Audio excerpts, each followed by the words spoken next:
Hi guys, this is Rakib. Welcome back to another video. তো guys আজকে আমি আপনাদেরকে যে বিষয়টা নিয়ে হাজির হয়েছি সেটা হলো kineMaster দিয়ে কিভাবে ভিডিও এডিট করবেন। How to edit kineMaster video on mobile phone দিয়ে যারা কিভাবে kineMaster দিয়ে ভিডিও এডিট করবেন।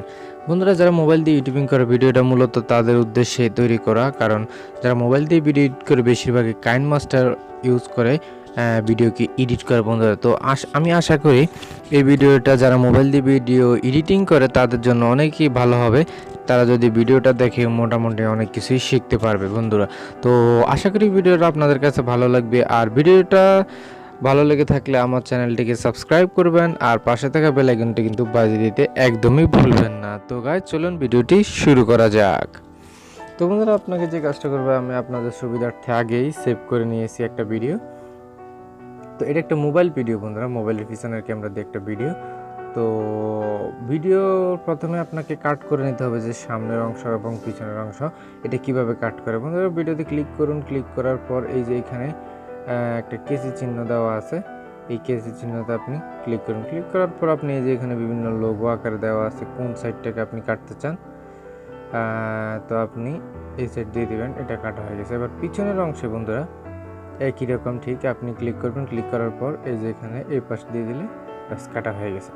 এরপর আছে বন্ধুরা ভিডিওর কালার অথবা ভিডিও কোয়ালিটি কেমন, এটার জন্য আপনাকে ভিডিওতে ক্লিক করবেন। ক্লিক করার পর যে কালার ফিল্টার আছে বন্ধুরা, এই যে কালার ফিল্টারে আপনি ক্লিক করবেন। ক্লিক করার পরে যে বিভিন্ন কালার আছে আপনার পছন্দ মতো একটা কালার এখান থেকে দিয়ে দিবেন। বাস ভিডিও যেন একটু লাইটিং হয়। লাইটিংয়ের পর বন্ধুরা আপনি লেয়ার আছে, লেয়ার থেকে মিডিয়াতে যাওয়ার পর যে কোনো কিছু আপনি নিতে পারেন। তারপরে ইফেক্টস আছে, ইফেক্টসে আপনি এখান থেকে ব্লার কিছু নিতে পারেন। ধরুন আপনি একটা ব্লার নিয়েছেন, এই দেখুন এটা আপনাকে ইচ্ছে করলে আপনি এটাকে সাইজ মতো ছোট বড় করে নিতে পারবেন। ঠিক আছে, এইগুলো ব্লার। তারপরে এখান থেকে আপনি কিছু লোগো নিতে পারবেন। নেওয়ার পর আপনি এই যে টেক্সট মানে আপনি ভিডিওতে কিছু লিখতে পারবেন। ঠিক আছে, এইভাবে লিখে যে কোনো জায়গায় দিয়ে দিতে পারবেন। এইগুলো টেক্সটের পরে বন্ধুরা তারপর এখানে ড্রয়িং আছে, আঁকতে পারবেন, বিভিন্ন কিছু করতে পারবেন। এইটা গেল, এটা মানে ধৈর্য সহকারে ভিডিওটা দেখুন বন্ধুরা, মোটামুটি কিছু শিখতে পারবেন। লেয়ার, তারপরে এই যে ভয়েস আছে, এখান থেকে আপনি ধরুন ভিডিওতে আপনার কথা নেই, আপনি এখান থেকে ভয়েসে চাপ দিলে আপনার কথা অটোমেটিক রেকর্ডিং হতে থাকবে। ঠিক আছে, তারপরে এখানে অডিওতে যাওয়ার পর বন্ধুরা আপনি এখানে ফোল্ডারে যাওয়ার পর ইউটিউবের যে কোনো সং আপনি এখান থেকে লাগাতে পারবেন। ঠিক আছে, লাগানোর পর বন্ধুরা তারপরে এই যে এখানে সব কিছু কমপ্লিট করার পর আপনি যে এখানে শেয়ার অপশন আছে, শেয়ার অপশনে যে এক্সপোর্ট আছে, এখান থেকে আপনি এক্সপোর্ট করে দিতে পারেন। তারপর আপনি এখান থেকে রেজুলেশন সিলেক্ট করতে পারবেন, এই যে 320, 540, 720। ঠিক আছে, এভাবে আপনি সিলেক্ট করতে পারবেন।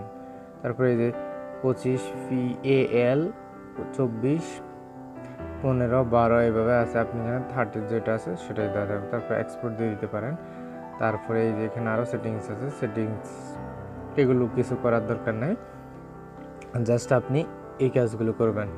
বন্ধুরা এখানে আরও অনেকগুলো কাজ আছে যেগুলো আপনি মানে মোটামুটি যখন আপনি এটাকে ভালোভাবে ক্লিয়ার করে হয়ে যাবেন, যে সব কিছু কাজ আপনার মোটামুটি জানা হয়ে যাবে, তখন আপনি সব কিছু দেখবেন সুন্দরভাবে করতে পারতেছেন। তো বন্ধুরা আশা করি আমার ভিডিওটা আপনাদের কাছে ভালো লেগেছে, আর ভিডিওটা যদি ভালো লেগে থাকে তাহলে অবশ্যই আমার চ্যানেলটিকে সাবস্ক্রাইব করবেন আর পাশে থাকা বেল আইকনটি কিন্তু বাজিয়ে দিতে একদমই ভুলবেন না। তো গাইজ আজ এ পর্যন্তই, দেখা হচ্ছে অন্য ভিডিওতে। ভালো থাকবেন, খোদা হাফেজ।